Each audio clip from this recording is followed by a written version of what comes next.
Salut à tous, c'est SullyPerfectN, j'espère que vous allez bien. On se retrouve pour la review de WWE Hell in a Cell 2021. Donc le pay-per-view a eu lieu la nuit dernière, donc on va faire la review complète de ce show. Il s'est passé quand même des petites choses depuis ma dernière vidéo, vidéo pronostic, puisque il restait un match à déterminer. Enfin, d'après moi, il restait un match du côté de SmackDown, et c'est bien ce qui est arrivé.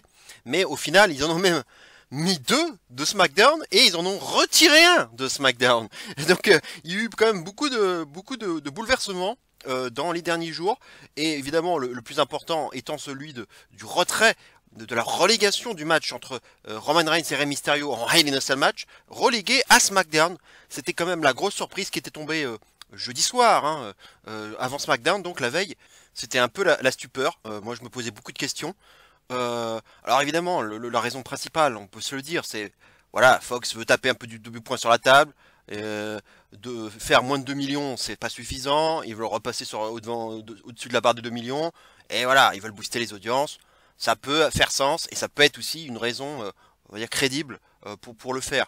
Maintenant, c'est quand même la top star là que vous décidez, parce que Reigns c'est quand même la top star de la WWE actuellement.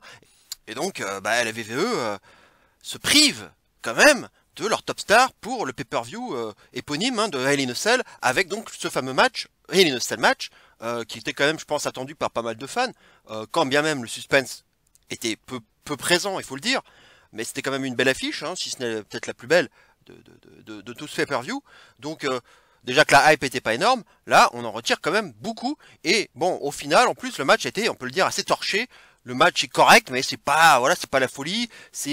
Ils ont fait un match un peu dans les standards de Weekly, quoi. En plus, qui dure pas longtemps, 12 minutes. Donc je me demande si c'est pas le plus court Hell in a Cell match de l'histoire, parce que 12 minutes, c'est quand même pas la folie. Entrecoupé par des pubs en plus.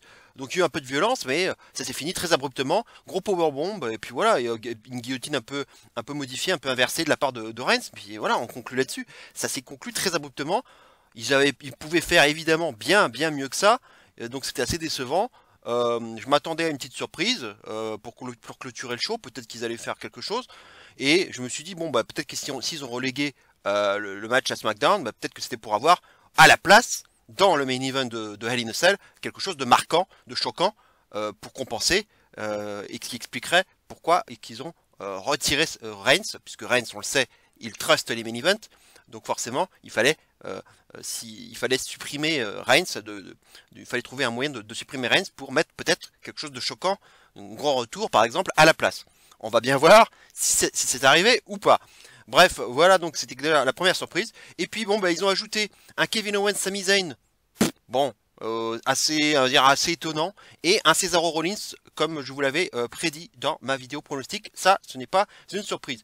Petit bilan quand même, on peut se dire qu'il y a une certaine parité dans ce pay-per-view, puisqu'on a 50% des matchs qui sont des matchs de championnat, 50% des matchs qui sont des matchs masculins et donc 50% féminins, et aussi 50% qui sont des matchs carrément des rematchs de WrestleMania, quoi. Carrément, quoi. Donc le Cesaro Rollins, le Owens Zayn et le McIntyre Lashley. Quand même 3 matchs sur 6, parce que je ne tiens pas compte du kick-off bien sûr, mais 3 matchs sur 6 quand même, la moitié de ton pay-per-view, ce sont des rematchs de WrestleMania. Le pay-per-view qui, il faut le rappeler, a eu lieu quand même maintenant il y a 2 mois et demi. Donc à un moment donné, il serait temps de passer à autre chose et de passer à des feuds neuves. C'est ça qui m'a un peu gêné aussi finalement dans la carte de ce pay-per-view, quand bien même les affiches globalement étaient pas trop mal sur le papier. Ça pourrait donner un pay-per-view plus que correct à l'arrivée, mais c'était pas neuf, quoi. C'était pas neuf du tout. Oui, c'est ça qui m'a gêné aussi. Bref, on va dérouler tout ça. Avant d'aborder le match du kick-off, juste un petit rappel donc sur ma nouvelle carte de notation que je vous avais présentée le mois dernier, donc mon nouveau schéma d'analyse.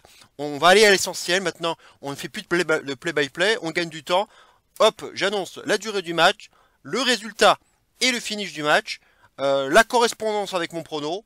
Est-ce que ça correspond à ce que j'avais dit ou pas?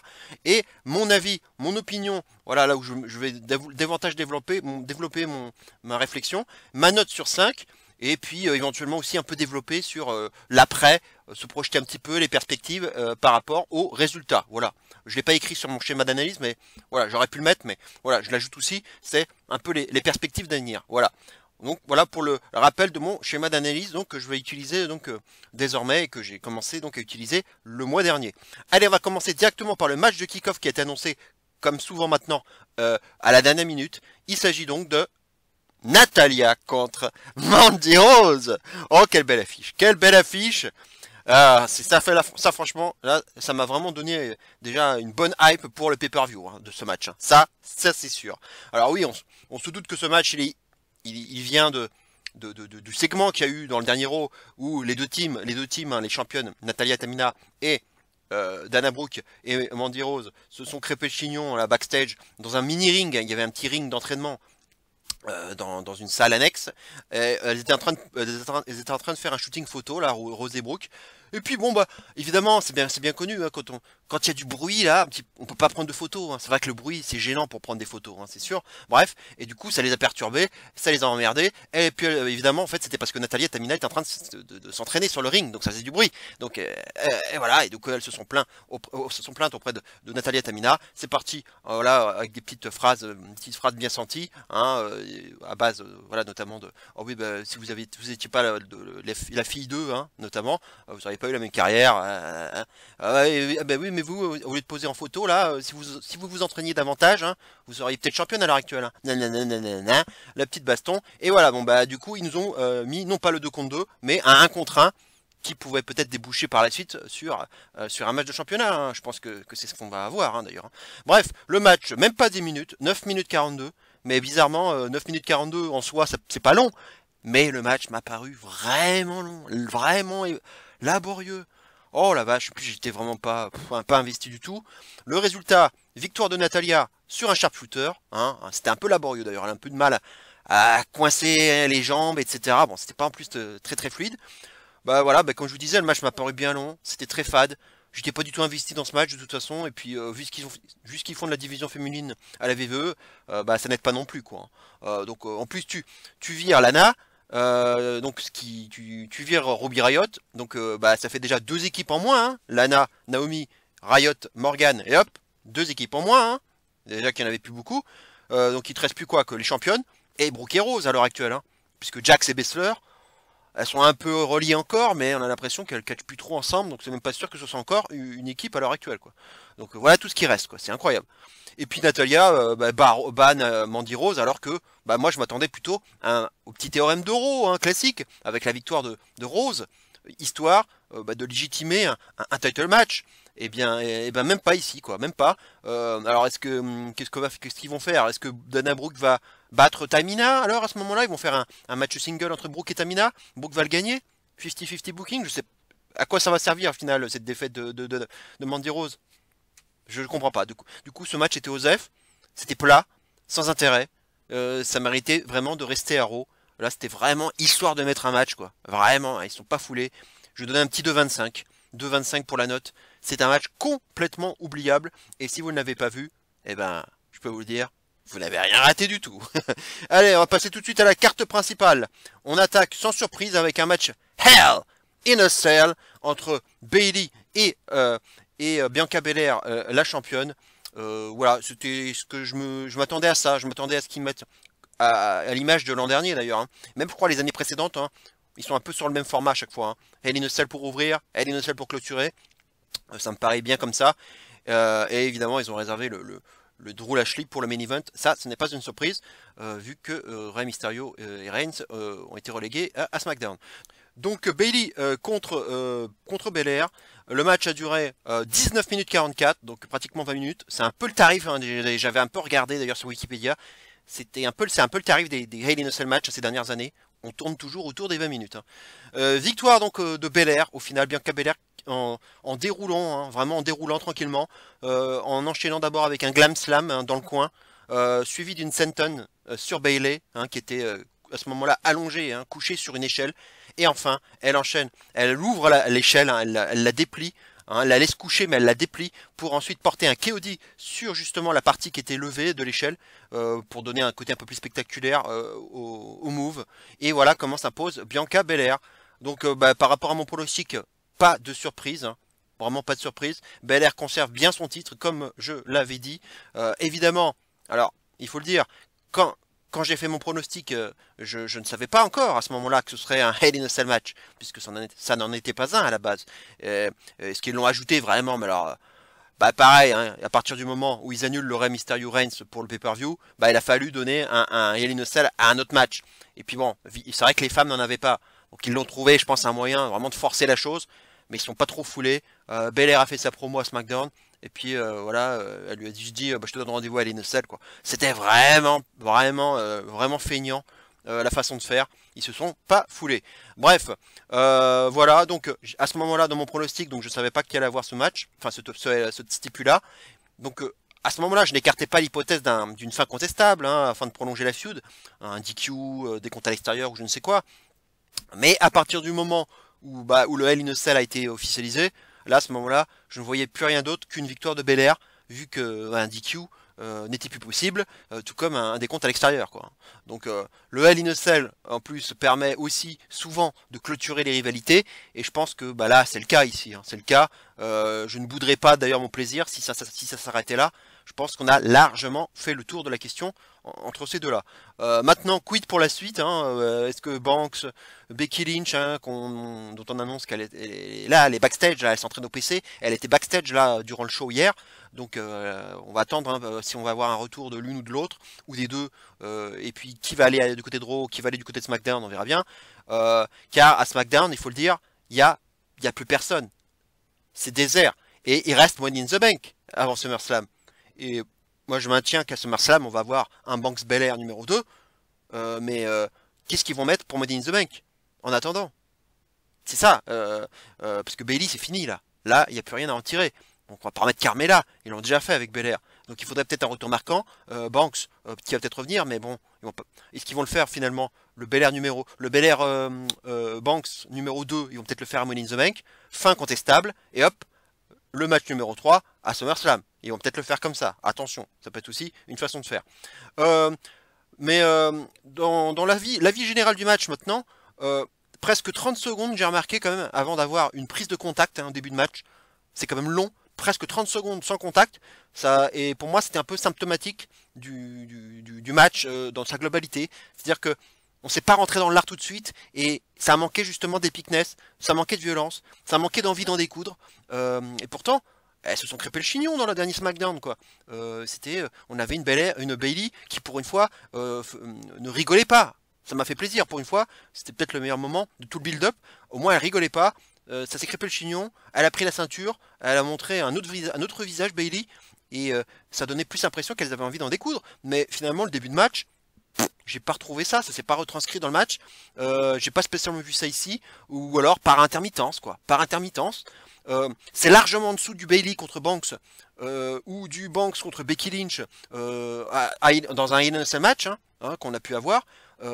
C'était en dessous pour moi. Si je devais le hiérarchiser parmi les 4 matchs qu'on a eu en Hell in a Cell match féminin, ce serait le 3e ou 4e sur 4. Hein, ce match.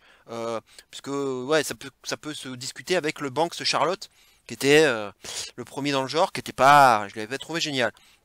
D'ailleurs, il faut noter que c'était le premier Hell in a Cell match féminin sans Sasha Banks. Hein. Étonnant. Voilà pour la petite stat.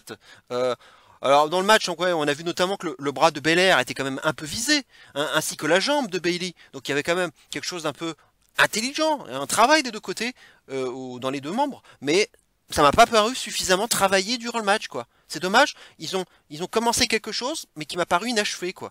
Comme si chacune avait oublié de capitaliser là-dessus, quoi. C'est un peu dommage.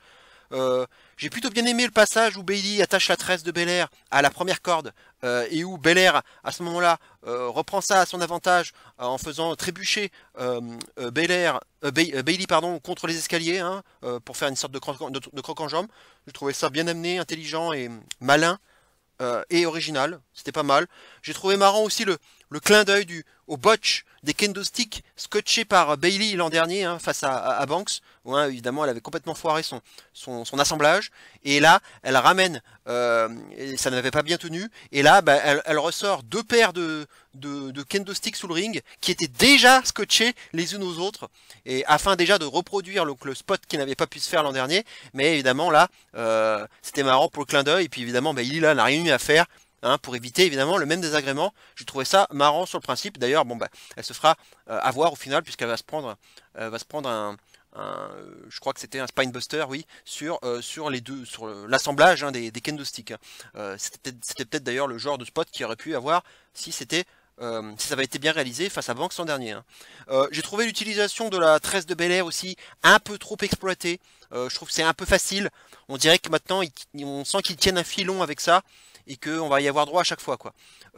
À la limite, quand Bel Air utilise sa tresse en tant qu'arme, comme elle a pu le faire à NXT et un petit peu notamment à Mania contre Banks, ça me gêne pas parce que c'est elle qui l'utilise à son avantage. Mais là, on sent que c'est beaucoup trop utilisé pour tricher, voilà, bah, notamment faire des nœuds un peu partout sur des cordes, sur des chaises. Je trouve qu'ils en ont un peu trop abusé. Et d'ailleurs, le fouettage de tresse là, de la part de Bel Air, on l'a pas trop vu. Hein. Je crois qu'elle l'a fait à un moment donné. Il y avait une chaise qui protégeait. Mais elle l'a pas trop utilisé en fait, parce que je trouve bizarre, parce que c'est un match no DQ, et encore, même pas, il ne disqualifie même pas Bel Air quand elle fait ça. Donc, il y avait vraiment pas de raison de ne pas le faire. Hein. Bref, voilà, bah, pour la notation du match, j'ai mis quand même un 3,5, donc c'est quand même une note très correcte, comme note, donc. J'avais un peu peur du premier Hell in a Cell match hein, de Bel Air, hein, parce que vu qu'elle est quand même encore un peu green, mais elle ne s'en est pas si mal sortie, j'ai trouvé. Mais c'était quand même loin d'être le meilleur en la matière au niveau féminin. Je reste quand même sur le Bayley contre Banks de l'année dernière. Et puis le Becky Lynch, Sasha Banks aussi, qui étaient pour moi les deux meilleurs Hell in a Cell match féminin qu'on a pu avoir. Donc il n'y en a eu que 4. Hein. Mais pour l'instant, c'est un peu comme ça que ma hiérarchie se fait. Voilà, donc le match est quand même pas mal. L'opener est très honnête, mais comme je vous disais, ça manque d'epicness, ça manque de violence. Il m'a manqué quelque chose pour aller au-delà.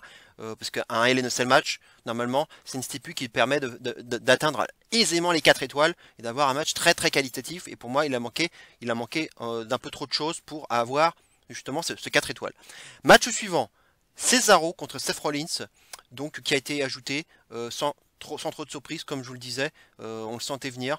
Donc, bah, du coup, le match a été officialisé. Il y a eu un petit segment sur le ring, encore dans un ring annexe, hein, lorsque Cesaro faisait une interview avec Kayla Braxton. Rollins est arrivé, il a dégagé Braxton, et puis voilà, bah, il lui a dit que ce mec le dégoûtait, enfin Cesaro le dégoûtait.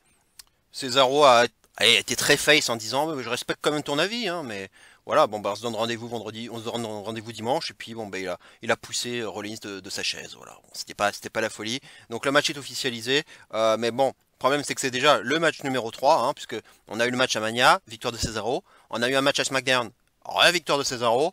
Donc un match 3 ne s'imposait pas nécessairement, même si le build-up faisait que on le sentait quand même venir.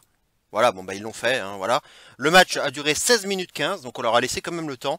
Et c'est une victoire de Seth Rollins, donc sur un roll-up pour surprendre Cesaro. Voilà, alors que Cesaro était en train de bien là, écraser le bras de Rollins.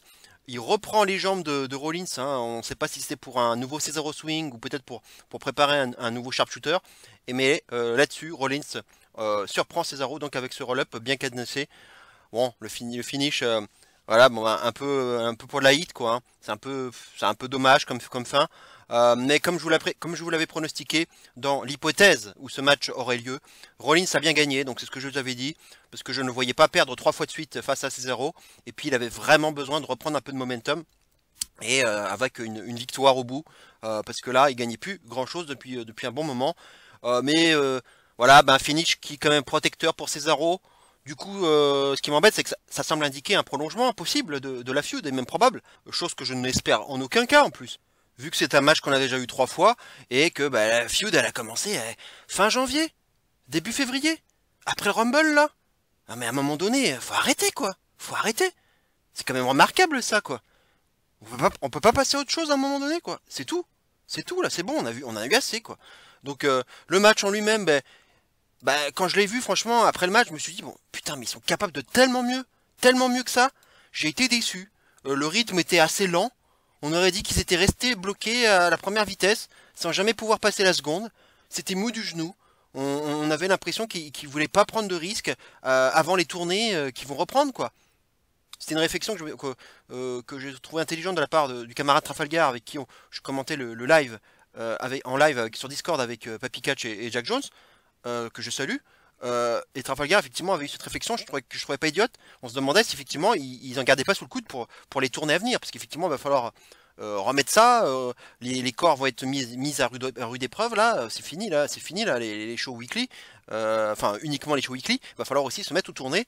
Donc c'était peut-être pour ça. Mais c'est vrai que c'est un peu à l'image du pay-per-view d'ailleurs. Hein, ça on en reparlera. Mais voilà, pour moi ils étaient pas à fond quoi. Et le match est très correct en soi. On peut pas dire le contraire. On a deux excellents lutteurs qui se connaissent très bien et qui ont une bonne alchimie in ring. C'est pas le problème, mais on est juste plus investi dans cette feud qui n'a que trop duré.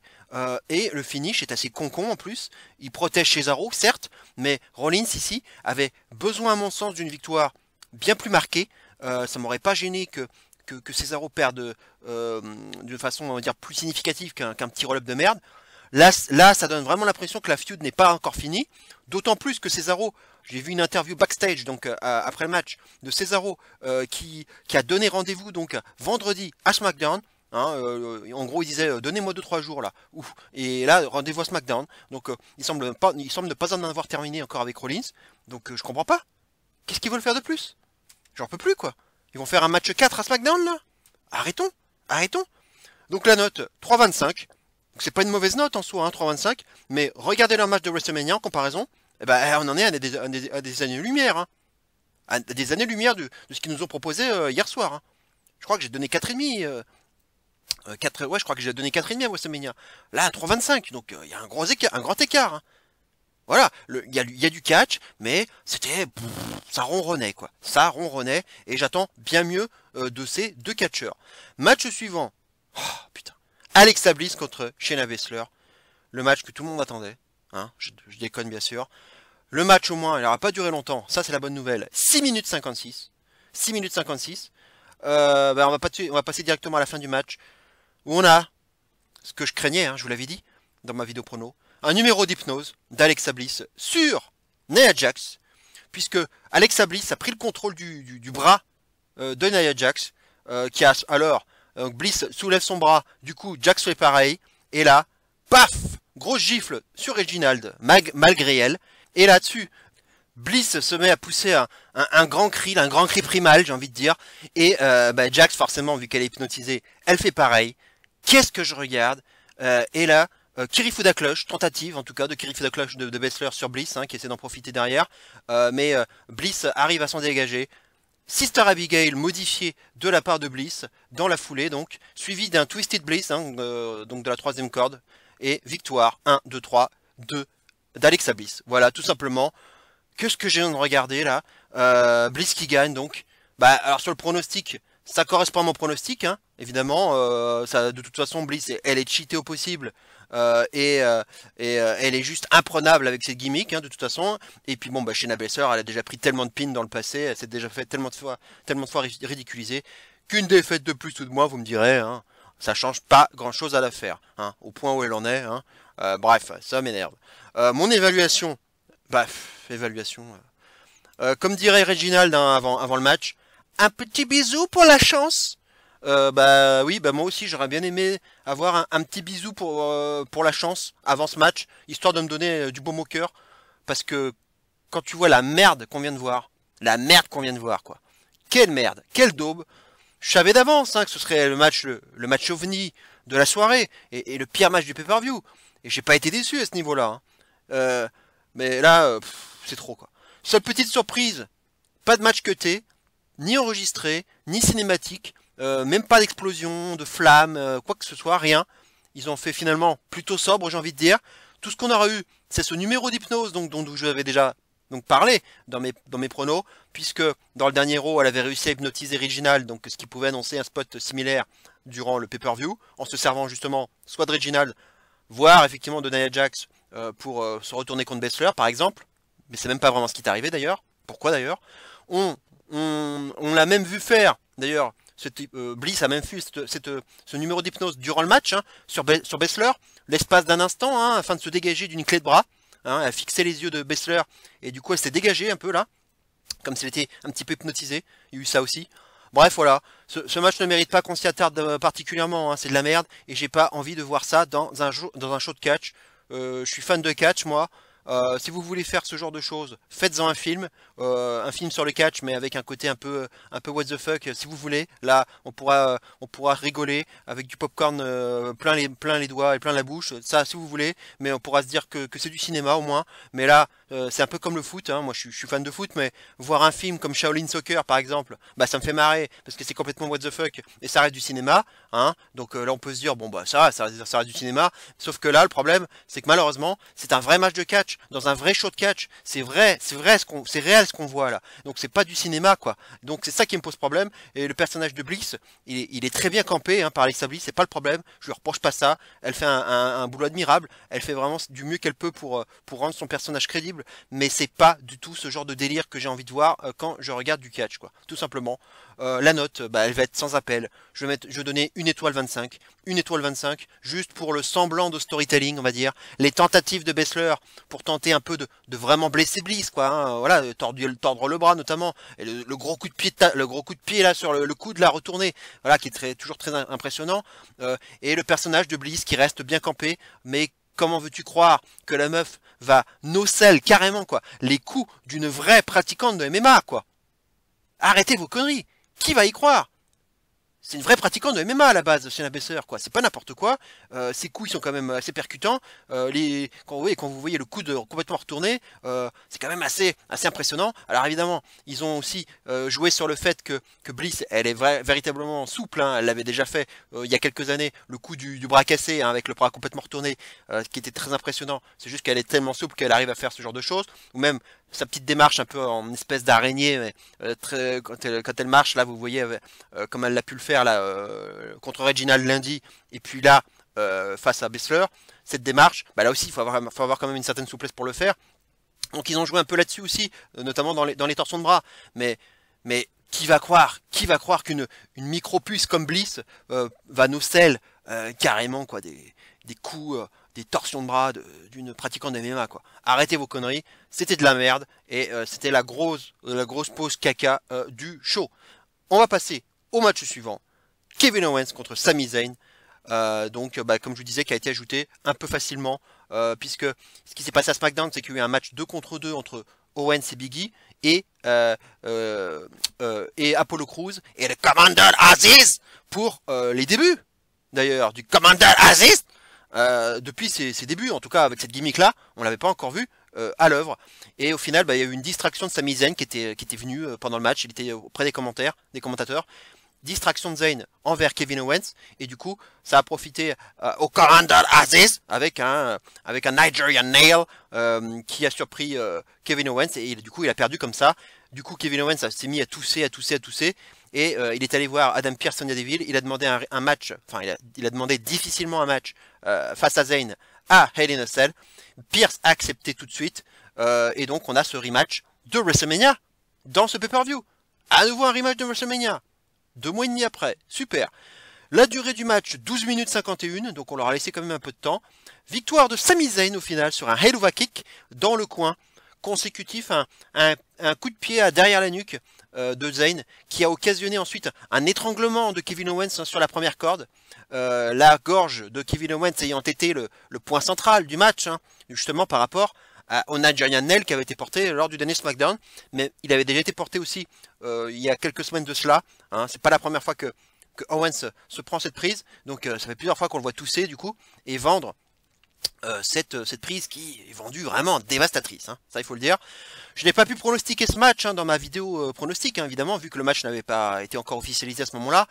Mais pour être honnête avec vous, j'étais vraiment plutôt parti sur Kevin Owens, pour gagner, vu que la feud avait vraiment vécu et que Zayn est un loser depuis bien longtemps.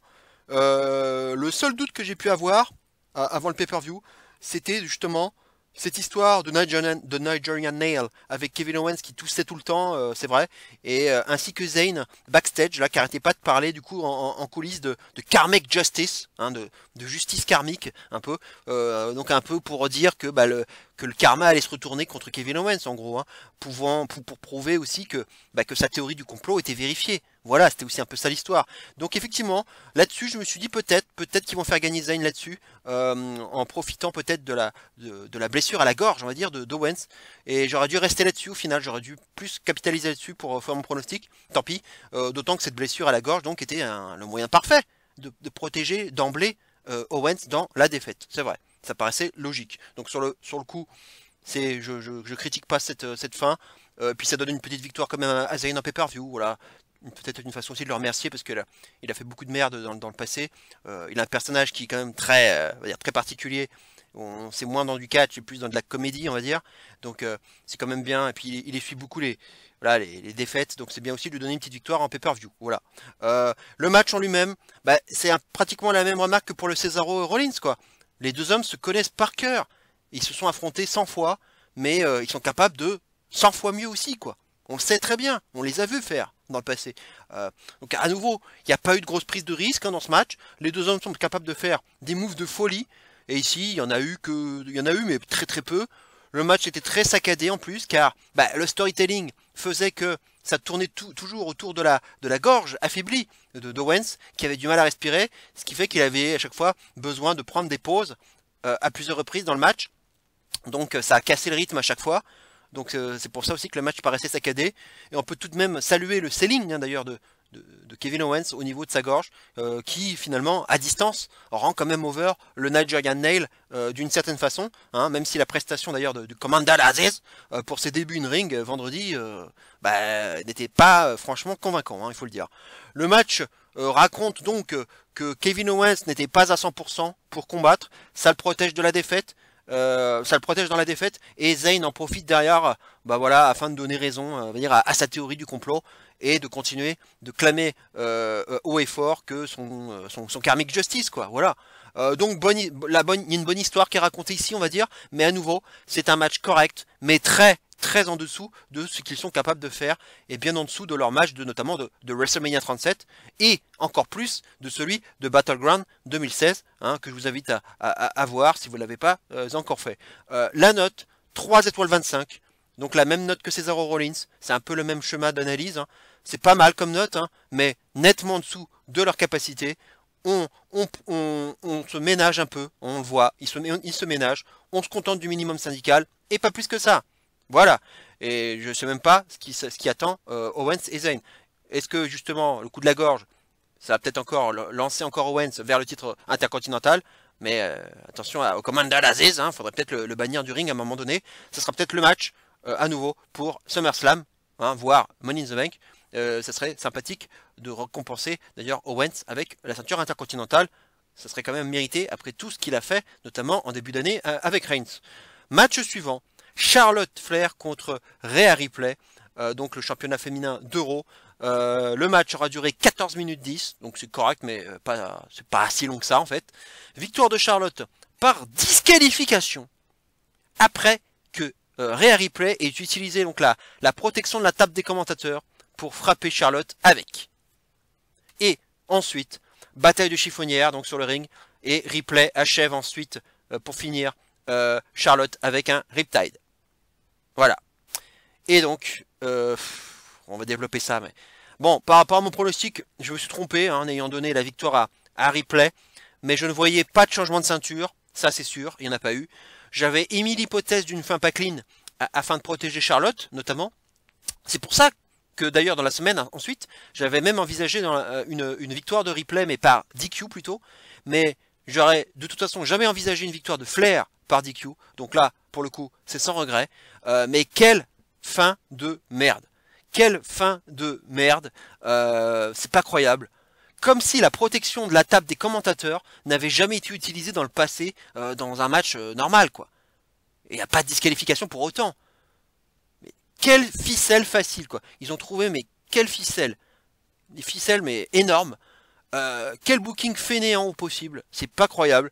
Je suis très énervé par cette fin de match, car sur le principe, vouloir faire une fin protectrice afin de prolonger la feud, pourquoi pas? Sur le principe, dans l'intention.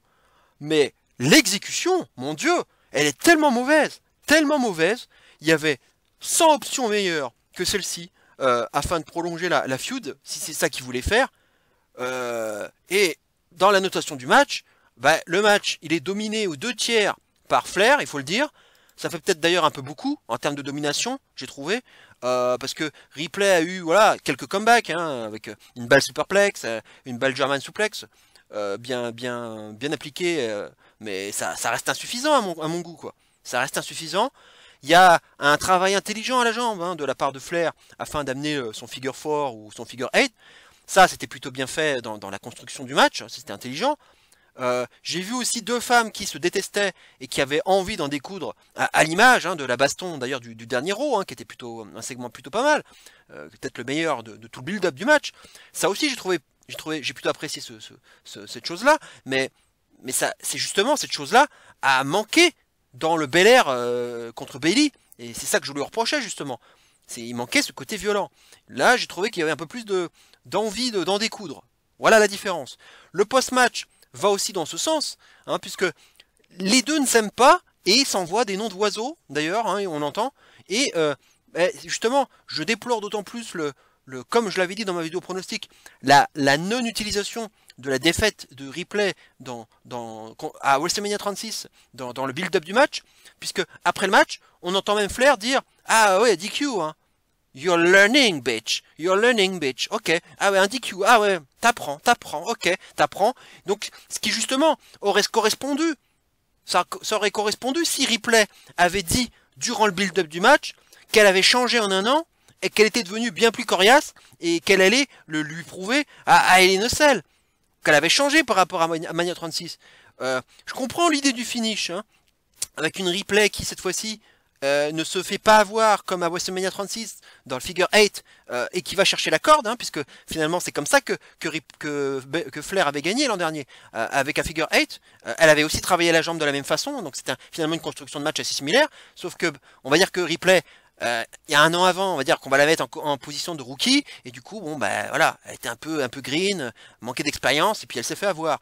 Mais là, on peut dire qu'un an après, elle s'est pas fait avoir, elle est allée chercher les cordes, mais finir sur un DQ, franchement, c'est vraiment un booking feignant. Et si vous vouliez portrayer Ripley comme une vraie bitch, hein, puisque c'est ce que dit Flair elle-même, hein, elle la traite de bitch à la fin. Si vous vouliez portrayer Ripley comme une vraie bitch, on va dire qui a mûri depuis un an et qui se fait pas avoir comme l'année dernière, hein, c'est ce qu'ils ont fait dans la fin du match, elle se fait pas avoir cette fois-ci par le figure 8, bah faites-la gagner avec une tricherie, un doigt dans les yeux, un méchant coup dans le dos de l'arbitre. En prenant appui sur les cordes durant le pin, ou comme d'ailleurs a tenté de le faire Flair d'ailleurs, c'est ça qui est drôle, ou bien alors, je sais pas, en tapant la tête de Flair dans le coin, en ayant enlevé la protection avant. Voilà, une petite tricherie comme ça, n'importe quel stratagème discutable, et là-dessus, on peut aussi raconter la même chose, et voilà, en disant, Ripley en disant, j'ai mûri, je suis devenu une vraie bitch depuis WrestleMania 36, hein, j'ai appris de mes erreurs, de toute façon, Ripley est plus dépeinte comme twinner en plus que comme une vraie face, donc l'affaire tricher n'aurait pas été particulièrement gênant à mon sens, donc c'est pas la vraie babyface, donc c'est pas très grave. Alors elle triché, c'est pas grave, de toute façon vous voyez ce qu'elle a fait, voilà, elle utilise un objet FDQ, donc voilà, c'est pas un truc de face à la base, donc de toute façon elle était pas portrayée comme une babyface, donc elle aurait pu tricher autrement, ça aurait protégé de la même façon, mais là, putain, un objet comme ça, enfin, on l'a vu 100 fois, c'est pas suffisant pour faire un DQ. C'est comme si ils disqualifiaient quelqu'un pour avoir projeté quelqu'un contre les escaliers d'acier. Le truc qu'on l'a vu 1000 fois. Et ça aussi, ils vont disqualifier pour ça. Enfin, non, arrêtons. C'est trop facile, trop facile. La note, j'étais parti sur un 3,5, car c'est un assez bon match en soi. Hein, franchement, moi j'ai bien aimé le match en soi, mais je suis obligé de donner une pénalité de 0,25 à cause du finish, justement, qui est vraiment pas à la hauteur. Très décevant, et du coup je descends à 3,25, 3 étoiles 25 pour ce match. Attention tout de même au traitement de Flair, qui reste quand même vachement dominatrice dans ces matchs, et très protégée. Il serait quand même bon parfois de la faire redescendre de son piédestal, ça ferait pas de mal. Et on part donc sur une revanche, encore, entre les deux, voire un triple threat avec Nikki Cross, vu qu'elle peut aussi se vanter d'avoir battu les deux, hein, si on peut le dire, à Raw. Ce qui pourrait permettre d'ailleurs à Nikki Cross de prendre le pin et de protéger encore Ripley et Flair dans l'histoire. Mais ça sentirait grave qu'on joue la montre avant le retour du public, hein, ça c'est sûr. Mais en même temps, voilà, il y a personne d'autre en attendant. Donc on attend encore les retours, hein, les Banks, les Becky Lynch, Ronda d'une façon encore moins probable. Mais bon, bref, on attend du lourd, on attend des grands noms, hein, pour le public, parce que là, ça tourne en rond. Ripley Flair, on comprend qu'il y a de l'unfinished business, on peut comprendre qu'ils veuillent prolonger le truc. Ça me gêne pas sur le principe, hein, je le rappelle. C'est l'intention, je la comprends, mais l'exécution à nouveau, elle est dégueulasse, elle est dégueulasse, et elle est feignante. Bref, j'aime pas du tout. Et on finit donc avec le main event, hein, qui est pas une surprise du coup, vu que c'est pas Reigns Mysterio. C'est donc Drew McIntyre contre Bobby Lashley dans un Hell in a Cell match. Match évidemment qui a été le plus long de la soirée, hein, 25 minutes 43, donc on est à nouveau dans le tarif, hein, des 20 minutes et quelques, hein, pour les Hell in a Cell match. Hein. Victoire de Lashley finalement, donc sur un roll-up consécutif à une distraction de MVP, et oui, qui a pu entrer un peu plus tôt dans le match, dans la cage, suite à un bump d'arbitre, un ref bump, hein, lorsqu'il a fallu justement qu'un autre arbitre entre pour le remplacer. Drew se préparait d'ailleurs pour donc à la fin pour un Claymore dans le coin, mais MVP qui avait pris d'ailleurs un Claymore plutôt dans le match, il a pu le récupérer un petit peu, et il retient la jambe de Drew McIntyre dans le coin. Lashley porte alors un Schoolboy derrière, qui fait mal, hein, qui fait très très mal à McIntyre. McIntyre en est donc à 2 défaites, en 2 Hell in a Cell match, hein. Ça devient sa stipule maudite, à l'image de Bayley, hein, qui a également le même palmarès, hein, il faut le dire. Par rapport au pronostic, il n'y a bien sûr pas de surprise, évidemment. Je ne voyais pas autre chose qu'une victoire de Lashley afin de passer à autre chose dans cette feud également interminable, hein. En envoyant donc Drew vers un autre programme, hein, vu que du coup Drew McIntyre en perdant ce match ne peut désormais plus concourir au titre tant que Lashley sera champion, c'était la stipulation. Donc là au moins c'est fait et on va pouvoir passer à autre chose. Voilà, je ne voyais vraiment pas de changement de titre, hein, comme dans tout le pay-per-view d'ailleurs. Le match, l'évaluation, c'était le meilleur match de la soirée, hein, à mon sens. C'était pas bien compliqué en même temps. C'était brutal. Et les deux avaient vraiment envie d'en découdre. Voilà, c'est avant tout ce que je demande dans un Hell in a Cell match. C'est ce que je voulais pour le Bayley contre Belair. Ça a manqué, mais là, je l'ai eu dans ce match. J'ai bien aimé le spot du kendo stick posé en travers par MVP là dans le coin de la cage, afin de coincer McIntyre là pour que Lashley puisse se déchaîner sur McIntyre comme un sac de frappe. C'était pas mal. J'ai pas du tout par contre aimé le passage où MVP est entré dans la cage, car on voit derrière lui un autre arbitre derrière qui est... Qu'est-ce qu'il fait? Il est en train de refermer la cage avec la chaîne et il cadenasse tout. Comme si MVP faisait partie du match. Du coup il enferme également MVP dans la cage.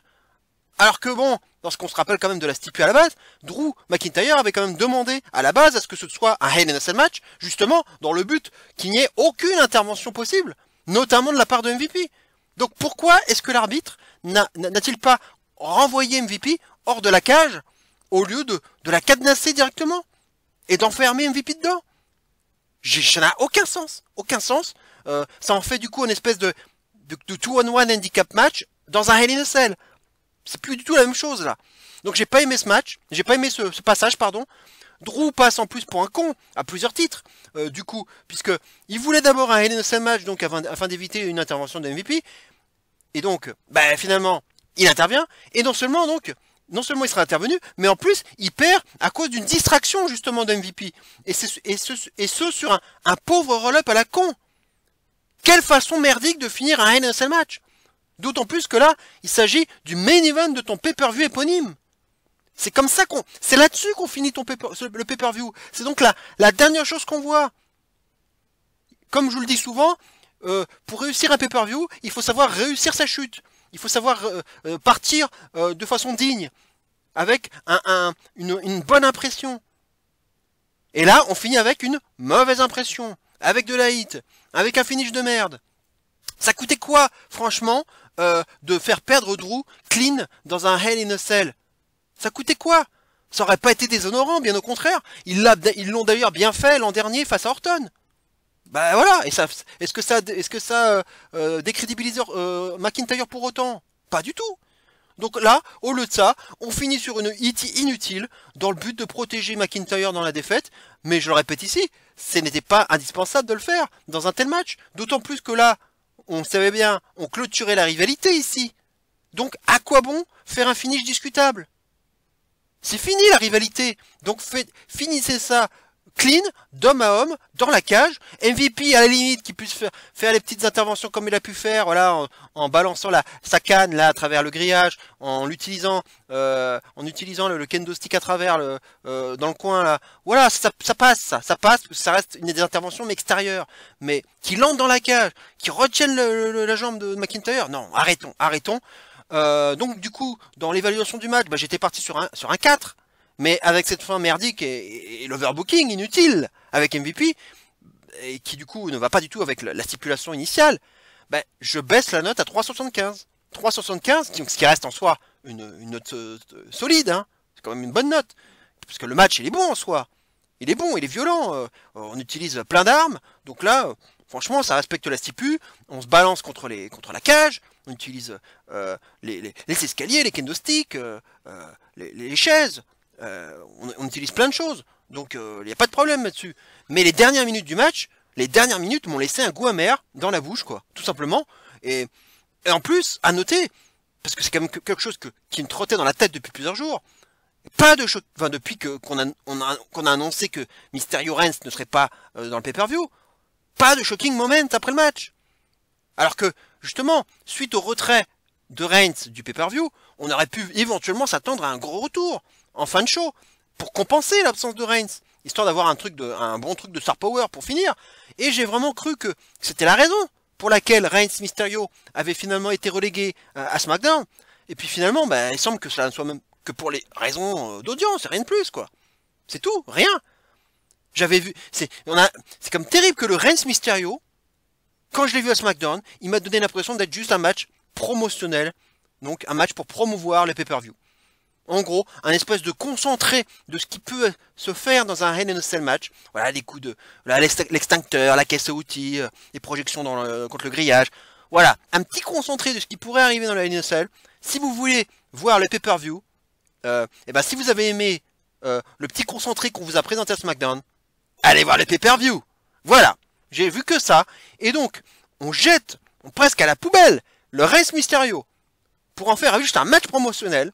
Pour en avoir, au final, un pay-per-view mollasson au possible, avec rien à la fin. Rien, plat, pas de shocking moment. Et je suis très déçu. Alors, j'avais vu un tweet qui était pas mal de la part du journaliste John Alba, qui évoquait notamment un fantasy booking, c'était pas du tout une rumeur, rien du tout, hein. C'était un pur fantasy booking, en évoquant notamment une intervention de Bray Wyatt pour son grand retour, pour par exemple distraire Drew. Genre une intervention, une apparition mystique, hein, sous le ring, enfin comme il peut le faire, genre la lumière s'éteint, puis hop, on revoit Wyatt apparaître dans le ring. Pourquoi pas, pour distraire Drew ou l'attaquer, je sais pas, ça aurait pu être une bonne idée. J'étais même presque en train d'attendre que cela arrive. Il avait réussi presque à me convaincre. Et non seulement il n'y a pas eu de Wyatt, mais en plus on a eu personne à la place, rien. Je me sens presque arnaqué au final, parce que ça donnait l'impression que la relégation de Reigns Mysterio donc à SmackDown n'a servi à rien. La top star n'est même pas présentée au pay-per-view, rien de marquant pour compenser, et je plains les gens qui ont payé pour voir, hein, qui ont payé pour voir ce show, hein, c'est un pay-per-view comme son nom l'indique. Je plains les gens qui ont payé pour voir ce show, car j'aurais eu vraiment la sensation de m'être fait arnaquer moi, si j'avais payé ça.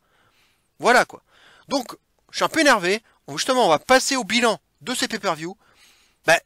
C'était du réchauffé, des rematchs de Mania pour la moitié des matchs, comme je vous le disais, des rematchs aussi de WrestleMania Backlash, hein, le Belair Bayley, et aussi aux 2/3, un rematch aussi de WrestleMania Backlash pour le Flair contre Ripley.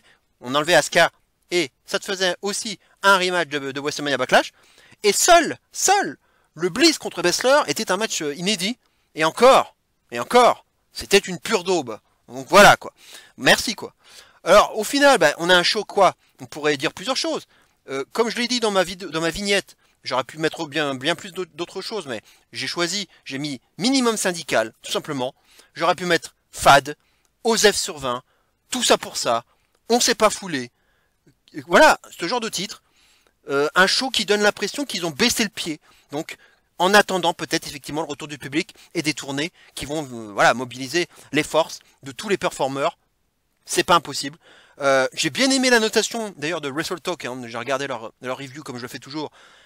où ils ont noté ce match, c'est la première fois que je vois ça, It doesn't matter sur 5. Donc c'est en gros un équivalent d'un OSEF sur 5. Et c'est tout à fait ça.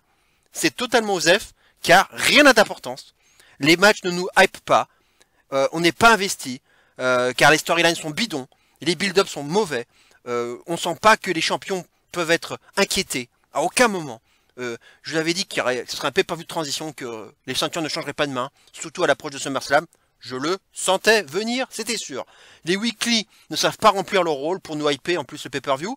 Alors si avec WrestleMania et WrestleMania Backlash on sortait de deux très bons pay-per-view, ce Hell in a Cell là avait tout lieu de la levée de pied, quoi, si on peut dire.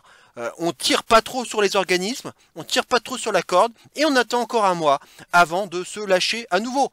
Du moins j'espère que c'est ça qu'ils voulaient faire. On verra bien, parce que si c'est pas ça, alors là, ça va être encore pire.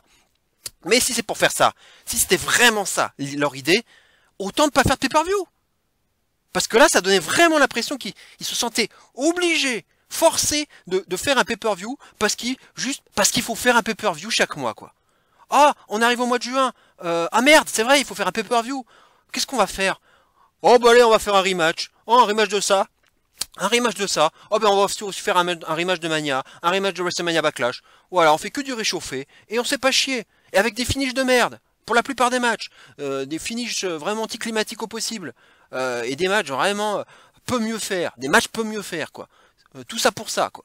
Je préférais à la limite qu'ils laissent passer 2 mois là, genre WrestleMania Backlash au mois de mai, on laisse 2 mois jusqu'à juillet, juste à faire 2 mois de build-up, sans pay-per-view, juste le temps de builder correctement votre prochain pay-per-view avec du public, à savoir Money in the Bank, ce qui vous laisse largement le temps en plus de faire des matchs de qualif, hein, parce que ça fait longtemps qu'on n'a pas eu des vrais matchs de qualif d'ailleurs dans un Money in the Bank. Vous faites des vrais build-up, des matchs de qualif, et au moins vous prenez le temps de développer vos storylines, de faire du neuf surtout, parce que là on manque de neuf, et voilà, parce que là, franchement, faire ce pay-per-view, c'est presque un pay-per-view OSEF qui ne sert à rien, et parce que si c'est juste pour faire un pay-per-view médiocre, eh ben, autant ne pas le faire. Moi je préfère attendre 2 mois, entre mai et juillet, sans pay-per-view, plutôt que de faire un pay-per-view au mois de juin, qui sert à rien, en attendant le retour du public au mois de juillet, quoi. Voilà comment je vois les choses. Mon notation globale sur le show, alors c'était particulier puisque à la base j'étais parti sur un 3 étoiles. Donc je m'étais ensuite trouvé un peu généreux parce que, mais en même temps, quand on regarde l'ensemble des matchs, hormis bien sûr l'OVNI, la daube là, du Bliss Bessler, les matchs ils sont pas mauvais en soi. C'est correct, on va dire. Mais 3, je me suis dit, mais quand on regarde l'ensemble du show, le côté vraiment foutage de gueule, j'ai trouvé ça généreux. Je suis redescendu à 2,75. Et puis j'ai encore réfléchi. J'ai revu le show. J'ai rediscuté avec 2-3 personnes aussi. Et puis finalement, je suis redescendu à 2,5, quoi. Je suis redescendu à 2,5. Donc finalement, ce show, bah, juste la moyenne. Pas plus. Parce que les matchs sont globalement bons, hein, hormis bien sûr la daube dont je parlais tout à l'heure. Mais c'est pas du niveau pay-per-view. Hormis les 2 derniers matchs, hein, je dirais. Hormis les 2 derniers, c'est pas suffisant. C'est pas vraiment du niveau pay-per-view. Le reste frisait le niveau weekly. Il y a eu 0 surprise en plus, hein, car comme je vous le disais, il n'y avait pas de changement de titre à attendre. On attend sagement Money in the Bank, voire SummerSlam, pour avoir de gros changements de titre, afin que ça ait lieu devant du public, tout simplement, voilà. Donc on a affaire ici à un véritable pay-per-view de transition, qui n'avait pas de véritable utilité lorsque l'on regarde son contenu. En plus, sur les 2 Hell in a Cell matchs qu'on a eu, t'en as un qui ne méritait pas cette stipulation, hein, l'opener, et qui manquait de violence, et un autre qui contenait la violence requise, pour le coup, le main event, mais qui se finit avec de l'overbooking et un roll-up de merde. Et c'est comme ça que tu conclus ton pay-per-view et ton Hell in a Cell match? Non. Très franchement, je ressors de là énervé et frustré, et j'aurais au moins aimé voir un retour, donc pas forcément un grand nom, hein, puisque vu l'absence de public, on va pas ramener un Cena, un Rock ou un Lesnar, c'est sûr, mais au moins un petit os à ronger, une petite satisfaction pour compenser l'absence de Reigns, voilà, parce que du genre Wyatt, ça pouvait très bien passer. C'était une absence, mais c'était pas une absence majeure. Wyatt, la dernière fois qu'on l'a vu, enfin Wyatt ou Finn, peu importe, on l'a vu à Mania. Donc, il s'est absenté 2 mois et demi, c'est pas ouf non plus. Ça pouvait passer. Donc finalement, bah que dalle, rien. Bref, pour toutes ces raisons, donc, je ne donne qu'une petite moyenne, donc un 2,5 à ce pay-per-view, car il m'a manqué l'émotion et l'investissement nécessaire pour réellement l'apprécier, quoi. c'était tiédasse. J'ai l'impression d'avoir perdu mon temps. Et que c'était un pay-per-view filler. Et que j'aurais pu passer... On aurait pu voir juste les weekly. Et passer directement au build-up du Money in the Bank. Ce pay-per-view, bah, en fait, on n'aurait pas vu la différence, quoi. On l'aurait mis, on l'aurait enlevé, ça aurait été pareil. Voilà. Et donc, voilà, je suis assez aigri, donc, sur la note, sur l'évaluation finale de ce pay-per-view. Voilà, donc, ce qu'on pouvait dire sur ce pay-per-view. Vous voyez que, un peu à l'instar de du mois dernier, j'ai fait 1 heure, autour d'1 heure, même pas. Donc, je reste, donc, sur mon engagement à faire des reviews plus courtes qu'avant. Au moins, c'est la bonne nouvelle. Voilà, j'espère quand même que cette review vous aura plu. Est-ce que vous avez préféré ce match, hein, vous avez mieux aimé ce match que moi, peut-être, ou alors vous avez le même avis que moi? N'hésitez pas à le dire en commentaire. N'hésitez pas aussi surtout à liker cette vidéo. N'oubliez pas de le faire. C'est important pour ma visibilité et pour que ça me donne envie de continuer aussi à alimenter ma chaîne. Voilà, et de vous abonner aussi. C'est très important, voilà, ça me ferait plaisir de vous abonner à mon compte Twitter, celui Perfect10 aussi. Mes salutations toujours à tout le monde, donc à tous ceux qui étaient avec moi, notamment sur Discord, à Jack Jones, à Papy Catch et à Trafalgar, à Gino la main froide, hein, toujours avec ses commentaires très pertinents, notamment en commentaire de mes vidéos. Il y a du contenu, mais c'est toujours très intelligent, bien raisonné, et j'aime ça dans le catch. La Team Catch-Up, Cody, et Max et Enzo Wrestling et FN Lutte, le forum sur lequel je participe de façon active. Voilà pour les salutations. On se retrouve du coup la prochaine fois pour déjà les pronostics de Money in the Bank, le grand retour du public. Ah, ça va faire du bien, Donc on sera pratiquement mi-juillet lorsque l'on fera cette vidéo pronostic. Le public ne sera pas encore arrivé puisqu'il devrait arriver pour le Friday Night SmackDown, le Gom Show du Money in the Bank.